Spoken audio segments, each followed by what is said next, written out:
have a pretty good life too. Hey, this is Zach Smedu. Don't miss a new episode of Family Law this Wednesday at 9, 8 Central on the CW. This Friday. The magicians wear a strange beard. Now at 10, a wild end to a dangerous pursuit of a driver in a stolen car. The suspect loses control and crashes into a wall, skids across the freeway, and slams into the center median. Plus, powerful Santa Ana winds blow through Southern California, sending trees into homes, downing power lines, and flipping big rigs onto their sides. And the wild weather is not over yet. And terrorized by a suspected dog napper, a woman's beloved pet goes missing, and that is when the nightmare begins. Harassing phone calls, alarming texts, and a strange man appearing outside her home. Now on the news at 10.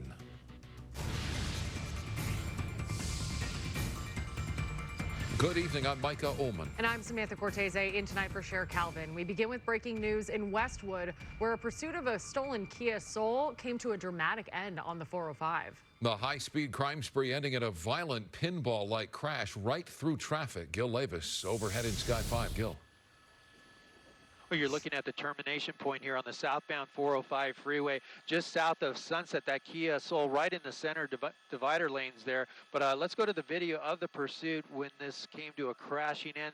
The Kia was going at speeds of 100 miles an hour at times, southbound on the 405 freeway. The driver trying to split cars there, getting clipped by one of the cars, losing control, hitting the sound wall, bouncing all the way across lanes into the center divider there. That's where the pursuit comes to an end. The car completely disabled. The driver inside the vehicle not coming out at first. The airbags all deployed. The driver was conscious, awake, moving around inside the car. Finally came out with his hands up and surrendered to LAPD West LA officers that were in pursuit since about 8:38. That's when the pursuit started at Sepulveda Boulevard and Culver Boulevard. The driver led those officers on that high-speed chase up and down the 405 freeway, up into the San Fernando Valley, through Encino at times, and then came back southbound. That's where the crash ended here, just south of Sunset. Now, right now, the CHP has issued a SIG alert for the southbound 405 freeway. For about an hour, they have at least only one lane, I should say,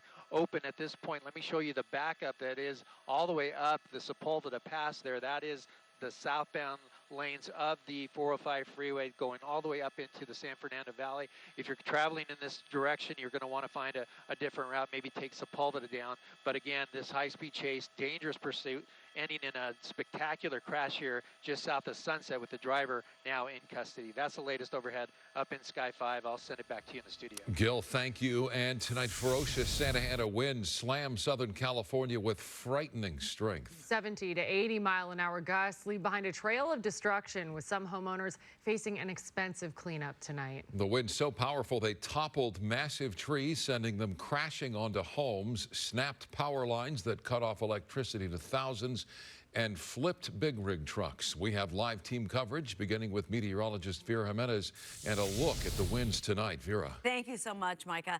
Yes, as we take a look, compared to what we felt this afternoon and what we were seeing here on our map, the winds have definitely subsided. We're not seeing as much of the bright colors anymore. In fact, we only have one little spot here, just a little bit north of the San Gabriel's there, where we are looking at wind gusts up to 50 miles per hour. Remember that in the blue box, you're looking at sustained winds, and right now we're almost back down to normal where we usually are. The winds out of the west in Burbank now at 15 miles per hour instead of out of the east, and we're still looking at northerly winds in Palmdale at 10 miles per hour. So again, the winds are definitely calming down, and we were expecting that. We still have one wind advisory in play through tomorrow at 11 a.m., but as you can see across the region, things are definitely feeling a little bit quieter and a little bit more peaceful, if you will, because some of those winds were really windy and they were very noisy. They were keeping people up at night. And even this afternoon, there was a lot of clattering around of stuff getting picked up and thrown around. So these are a look at some of the wind gusts this afternoon. 83 miles per hour in Arrowhead, 81 miles per hour in Rancho Cucamonga, the Santa Ana Mountains near Fremont peak, 80 miles per hour, and even along the coast in Huntington Beach, 51 miles per hour. So again, the winds are going to continue to subside through tomorrow, but we still have one wind advisory in play. We'll talk about that coming up in just a little bit. And of course, we'll also be talking about the rain and the mountain snow in just a few minutes. Back to you guys for now. Thank you, Vera. Residents all over Southern California cleaning up the mess left behind by